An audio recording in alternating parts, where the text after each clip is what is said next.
Sud Radio, les vraies voix qui font bouger la France, 19h-20h, les vraies voix responsables. Un sujet particulièrement intéressant et qui concerne notre avenir, la sobriété énergétique. Nous sommes dans le Loir-et-Cher et ces gens-là ne font pas de manière, ils nous le prouvent. En tout cas, ils ont des idées et ils avancent. Avec nous, Arnaud Versavo, directeur marketing d'Enerlis, qui pense et qui est un professionnel de cette sobriété énergétique. Et puis Sébastien Deper, tourné vers l'avenir. Et tout comme le directeur du patrimoine immobilier du Loir-et-Cher, Sébastien Deper. La société Enerlis, opérateur global de la transition énergétique, articule ses savoir-faire et propose forcément des vraies solutions à différents acteurs. Et on en parle avec Arnaud Versavo qui est avec nous, directeur marketing d'Enerlis. Et puis, vous verrez un cas concret avec Sébastien Deper qui est avec nous, directeur patrimoine immobilier du Loir-et-Cher. Est-ce que c'est difficile finalement? On parle aujourd'hui d'énergie, de sobriété. Est-ce que finalement on est déjà dans l'avenir, où vous avez des clients qui sont quand même un peu réticents et c'est un peu difficile parfois? C'est-à-dire que là, depuis l'année 2022, vous avez une augmentation par 2, par 4, éventuellement selon les contrats d'énergie qui concernent les entreprises, qui concernent les collectivités locales.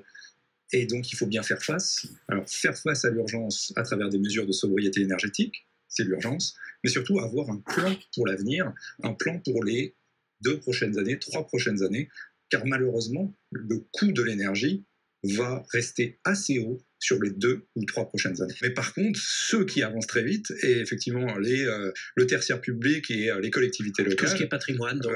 Qui ont un intérêt du fait du prix, eux actionnent des leviers sur l'isolation des bâtiments. Et puis finalement, le troisième point, c'est quand même la génération d'électricité locale, donc par évidemment les centrales photovoltaïques. Le prix du mégawattheure photovoltaïque, c'est 100 € le mégawattheure en moyenne en France, posé, installé.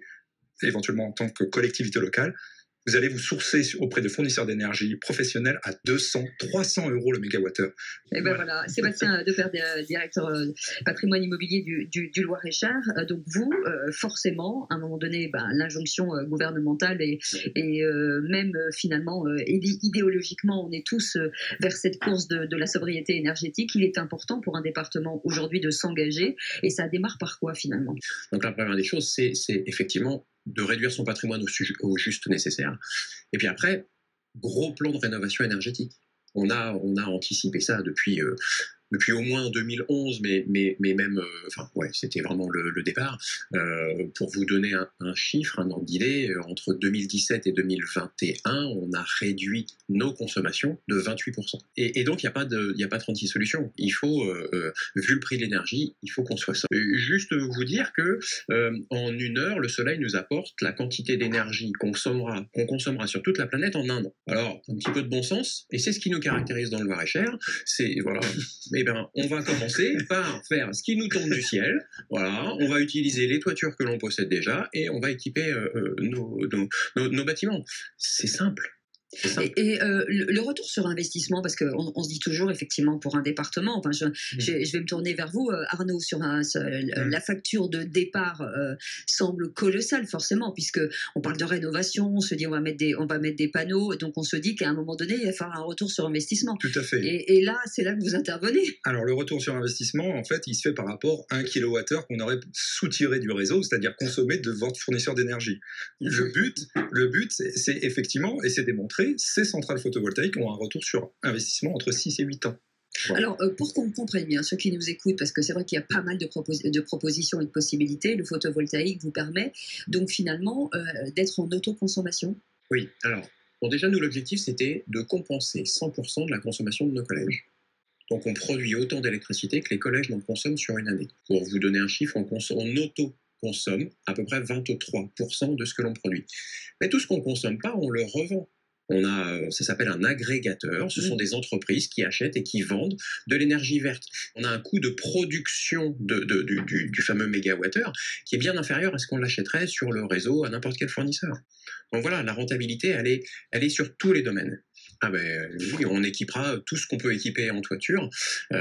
Effectivement, on en a 9 là qui sont en cours ou qui vont être réalisés d'ici 2023. On a une deuxième tranche, une deuxième consultation, voilà, qu'on va lancer l'année prochaine. Et puis, tant qu'on pourra équiper des toitures, on le fera. Après, on verra pour faire des ombrières photovoltaïques. Enfin, voilà, c'est l'énergie d'avenir. Et ça veut dire qu'aujourd'hui, peut-être, enfin demain, les collectivités, en tout cas les départements, les régions pourront être sur certains sujets en autoconsommation, en fait, et n'auront plus peut-être besoin de travailler avec des revendeurs d'électricité. En autonomie, oui, sûrement. Oui, autoconsommation donc partielle, mais en autonomie, oui, évidemment. Encore une fois, aujourd'hui, on va produire, l'année prochaine, on va produire plus que n'en consomment nos collèges. Donc, il suffirait de stocker et on débranche la prise. Oui. C'est ça qui est génial. Et vous avez d'autres clients, peut-être d'autres départements ou des entreprises qui aujourd'hui... Bien sûr, il y a des... Alors, ceux qui sont vraiment en pointe là-dessus, parce que c'est très important d'optimiser chaque kilowattheure, c'est vraiment les industriels. Pour eux, c'est de la performance énergétique avant tout. Là, ils sont en pointe et ils se disent qu'ils avaient peut-être regardé un peu de loin, avec un peu de dédain. On regarde toujours les autres faire, ensuite finalement on va venir. Oui, c'est-à-dire qu'ils regardaient un peu de dédain les panneaux photovoltaïques, finalement ça produit pas tant que ça. Et oui, mais ces petits pouillèmes de kilowattheures, finalement par rapport à ce que j'utilise en termes d'énergie, c'est très énergivore. Finalement, là, vu le prix que ça coûte, que je paye à mon fournisseur d'énergie, finalement, ça m'intéresse beaucoup. Surtout en ce moment. Encore plus en ce moment, et pour les 3, 4, 5 prochaines années. Dans le Loir-et-Cher, comment les administrés, en tout cas les citoyens, reçoivent ça? Est-ce qu'ils sont dans cette démarche aussi? Est-ce qu'ils vous posent des questions? Les questions, c'est les idées reçues. Ça marchera pas, on n'a pas assez de soleil, voilà. Et puis ça pollue. Là encore, évidemment, nous, on s'est pas lancé dans quelque chose qui polluerait. Hein.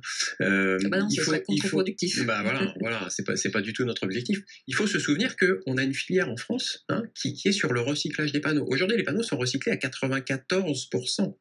Très rapidement, on a l'adhésion des gens avec qui on discute. Et Arnaud Versavo, merci d'avoir été avec nous, directeur marketing. Avec plaisir. L'entreprise s'appelle Enerlis. Vous allez voir, c'est un bel esprit, en tout cas, un état d'esprit optimiste et indéflectible, en tout cas. Sébastien Depère, merci beaucoup, directeur du patrimoine immobilier du Loir-et-Cher. Allez visiter ce joli département qui mérite vraiment, et je vous le dis vraiment à titre personnel. On se retrouve demain à 17h pour les vrais voix.